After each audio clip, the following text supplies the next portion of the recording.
Pay attention to this camera footage. At 6:47 a.m. on November 3rd, 2019, a Ring doorbell camera mounted on a modest townhouse in Riverside, California captured 28-year-old Maya Patel locking her front door. She's wearing navy blue scrubs, her hospital ID badge clipped to her collar.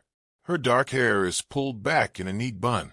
She glances at her phone, smiles briefly at something on the screen, then walks toward her silver Honda Civic parked in the driveway. She adjusts her purse on her shoulder, takes a breath of cool morning air. Seems completely normal, completely unaware. She would never be seen alive again. 6:48 a.m., driveway security camera. Maya's own driveway camera shows her placing her purse in the passenger seat. The footage is grainy but clear enough to see every detail. She starts the engine. Reversing lights illuminate the early morning darkness. The timestamp reads 6:48 and 13 seconds a.m. The car backs out smoothly, turns left onto Magnolia Avenue, and disappears from frame. Her shift at Riverside General Hospital's ICU was supposed to start at 7:30 a.m. She never arrived. By 8 a.m., her supervisor had called 3 times. By 9 a.m., the hospital filed an internal incident report. By 11:30 a.m., Maya's cousin was standing in a police station, her hands shaking as she filed a missing persons report. Something was terribly, terribly wrong. 3 months earlier, August 12, 2019. To understand what happened that November morning, we need to go back. On August 12, 2019, traffic cameras on Interstate 215 captured the moment that changed everything. At 9:23 p.m., Maya's Honda Civic was struck by a commercial truck that ran a red light at the Riverside Avenue exit. The impact was catastrophic. The footage shows her car spinning across 3 lanes of traffic like a toy, finally slamming into a concrete barrier on the shoulder. She survived. Barely. Hospital surveillance footage from that night shows Maya being wheeled through the ER entrance on a gurney at 9:51 p.m., unconscious, her face swollen and bloodied. Trauma team members are running alongside the gurney. The timestamp continues. 9:52 p.m., 9:53 p.m. Emergency surgery. Critical condition. She suffered a severe traumatic brain injury, a shattered pelvis, compound fractures in both legs, and internal bleeding that required 3 separate surgeries. The doctors gave her a 30% chance of survival. But Maya was a fighter. She had always been a fighter. September 2019 recovery. Security cameras throughout Riverside General documented Maya's slow, agonizing recovery over the next 6 weeks. Hallway cameras on the 4th floor captured physical therapists helping her take her first steps with a walker on September 18th. She could barely stand. The pain was written across her face with every movement. Elevator cameras showed her weeks later, still struggling, still frustrated, tearful but determined. The cognitive effects of her brain injury were severe: short-term memory loss, confusion, difficulty concentrating. Simple conversations exhausted her. Her parents had died in a car accident when she was 19. She had no siblings. Her emergency contact, the person listed in her phone under "in case of emergency," was her boyfriend of 2 years, Derek Chun, a 31-year-old software engineer who worked from home.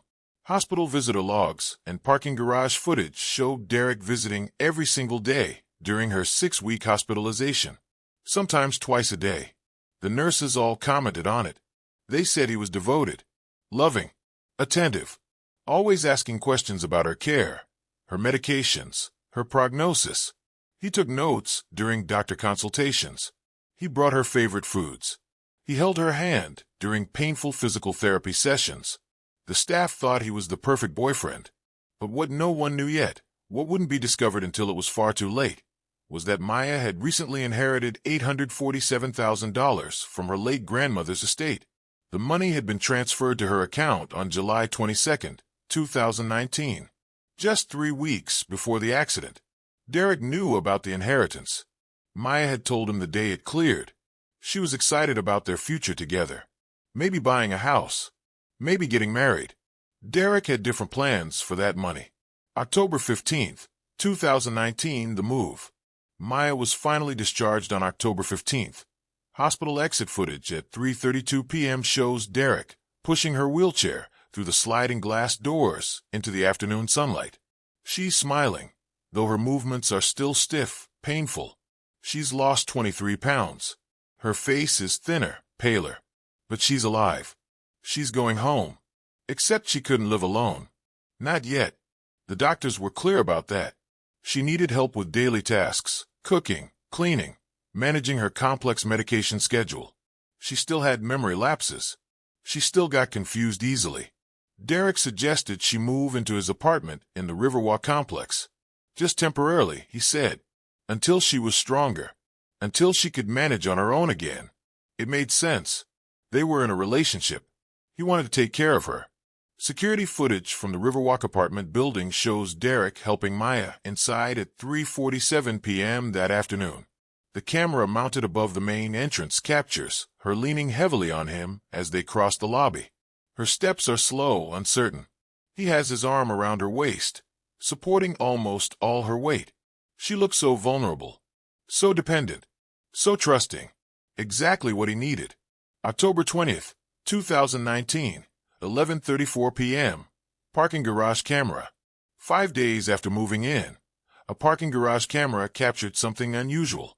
At 11:34 p.m., Derek exits the elevator on the garage level alone. He walks directly to Maya's silver Honda Civic, which had been sitting unused since before the accident, and gets in. He sits in the driver's seat for 7 minutes. The angle doesn't show what he's doing inside the vehicle, but the interior light is on. He appears to be searching through the glove compartment, the center console, looking under the seats. At 11:41 p.m., he exits the car, locks it, and returns to the elevator. He's carrying a small stack of papers.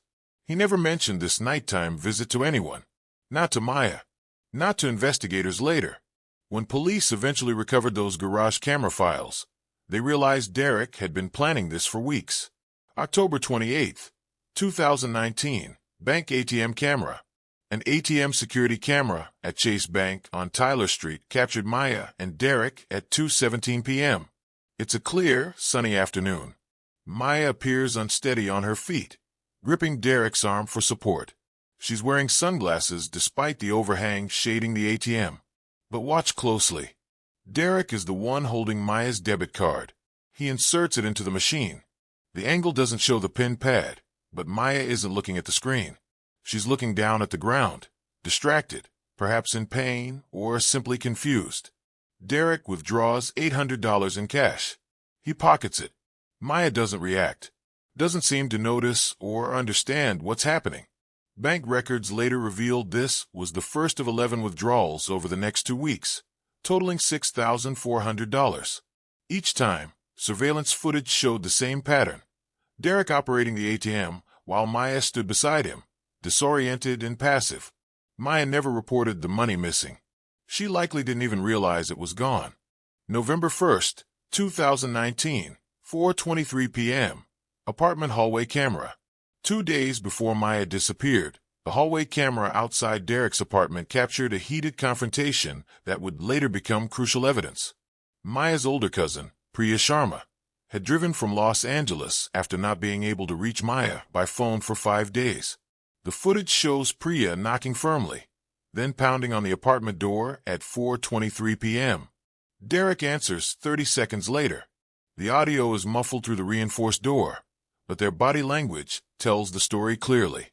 Priya is gesturing emphatically, pointing inside the apartment, demanding to see Maya. Derek crosses his arms, positioning his body to block the doorway. His face is calm, controlled. Too calm. His expression never changes, even as Priya's voice rises. At 4:28 p.m., Maya appears behind him in the doorframe. She looks confused, tired, sedated. Her eyes are unfocused. She's wearing pajamas at 4:30 in the afternoon. Priya tries to hug her, to pull her close, but Derek steps between them. He says something. Priya's expression shifts from concern to anger to something like fear. The argument continues for another 2 minutes. Finally, Derek simply closes the door while Priya is mid-sentence.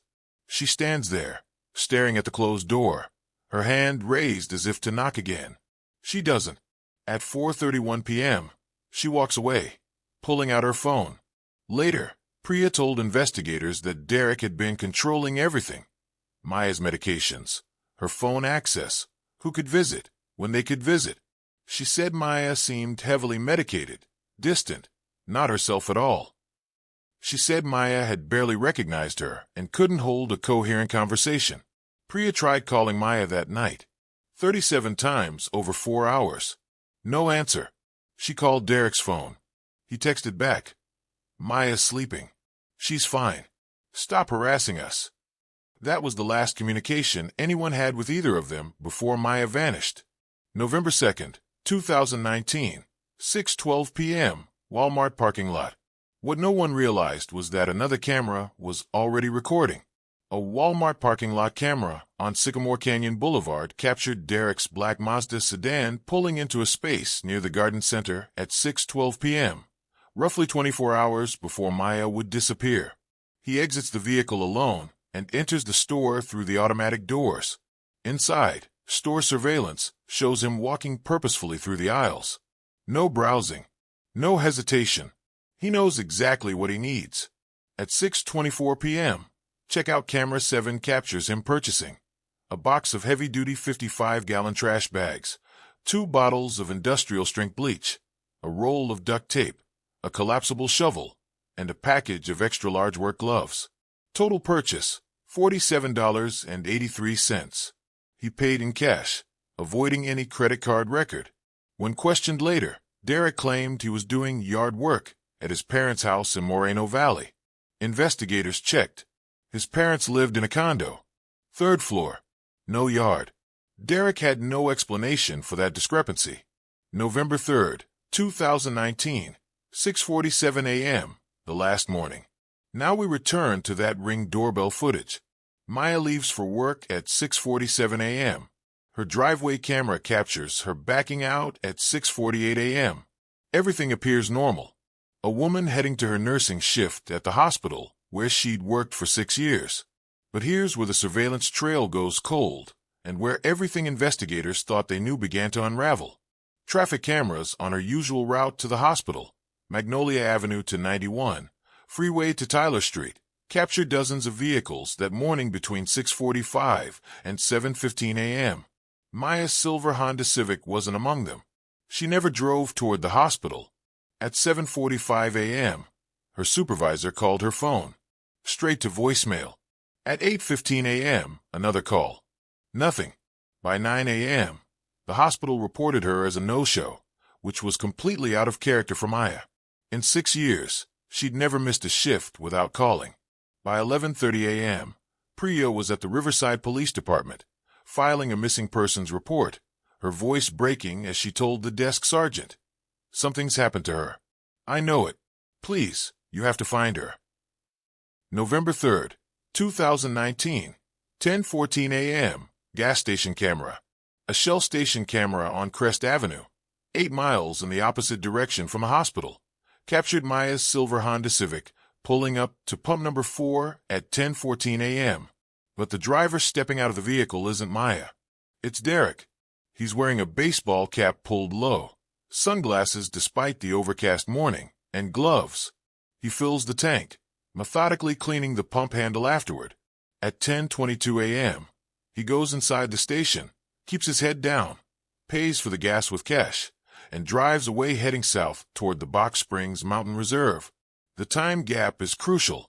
Maya left her house at 6:48 a.m. Derek was caught on camera in her car at 10:14 a.m. Where was Maya for those 3.5 hours? When confronted by detectives, Derek claimed Maya had let him borrow her car that morning because his was in the shop getting an oil change. Phone records show Derek never contacted any auto shop. His Mazda was never serviced that week. But more importantly, why would Maya lend Derek her car when she needed it to drive to work? Derek had no answer. November 4th, 2019, the discovery. At 2:37 p.m., a hiker named Marcus Thornton was walking his dog in the Box Springs Mountain Reserve when he spotted something unusual on a fire access road. A silver car partially hidden by brush and scrub oak. He called 911. At 3:15 p.m., police arrived. Maya's Honda Civic sat alone on a desolate dirt road, far from any homes or businesses. The driver's door was unlocked. The keys were in the ignition. Maya's purse was still in the passenger seat, her wallet, ID, and phone inside. But the battery had been removed from the phone, deliberately pried out. Forensic teams processed the vehicle throughout the afternoon. They found traces of bleach on the steering wheel, dashboard, and door handles. Someone had tried to wipe it clean. The chemical smell was overwhelming, but they missed something. On the rear passenger window, partially obscured by the tinting, forensic specialist Linda Morrison found a single partial fingerprint. Derek's fingerprint. His hand had pressed against that window from the inside. November 7th, 2019, 6:22 a.m., surveillance breakthrough. Investigators obtained footage from every security camera, traffic camera, and business surveillance system within a 10-mile radius of where Maya's car was found. Hundreds of hours of video, dozens of cameras. Most showed nothing useful, but one did. A warehouse security camera on Alessandro Boulevard, approximately 3 miles from the fire access road, captured Derek's black Mazda driving east at 6:22 a.m. on November 3rd, exactly 35 minutes after Maya left her townhouse. The timestamp was undeniable. Derek hadn't been at his apartment that morning. He'd been following Maya. November 10th, 2019, the arrest. At 7:15 a.m., police executed a search warrant on Derek's apartment. Bodycam footage shows officers finding a burner phone hidden in a heating vent containing searches for how long until someone is declared dead in California, life insurance beneficiary rules, untraceable poisons, and Box Springs mountain hiking trails. They found documents showing Derek had recently convinced Maya, in her vulnerable, cognitively impaired state, to add him as a beneficiary to her bank accounts and a new life insurance policy she'd taken out in September. They found the shovel from Walmart, still dirty. Forensic analysis later revealed soil that matched the Box Springs area. Derek was arrested at 7:52 a.m. and charged with kidnapping and suspicion of murder. He said nothing, invoked his right to an attorney. November 14th, 2019, the final discovery. Search teams had been combing the Box Springs Mountain Reserve for 4 days when cadaver dogs alerted to an area roughly half a mile from where the car was found. At 11:43 a.m., they uncovered a shallow grave covered with rocks and brush. Maya's body was inside. Cause of death: blunt force trauma to the head and asphyxiation. Time of death: estimated between 7 o'clock and 9 a.m. on November 3rd, somewhere in those missing 3.5 hours between when she left home and when Derek was spotted at the gas station. June 2021, the trial. Courtroom camera footage shows Derek Chin sitting emotionless at the defense table as prosecutors presented their case. The surveillance videos, the bank records, the burner phone searches, the forensic evidence, the timeline that placed him at every crucial location. The jury deliberated for 4 hours. Guilty on all counts: first-degree murder, kidnapping, financial exploitation of a dependent adult. Sentencing: life without possibility of parole. As the verdict was read, a camera in the gallery captured Priya Sharma weeping quietly, her hands covering her face. Maya Patel was 28 years old. She survived a catastrophic accident that should have killed her. She fought through months of painful recovery. She trusted the man she loved to help her heal, and he killed her for $847,000. The surveillance footage from her doorbell, from traffic cameras, from parking garages and gas stations and apartment hallways, captured nearly every movement in the final months of her life. It captured Derek's deception, his manipulation, his greed. But it couldn't save her. By the time the footage was played in court, it was already too late.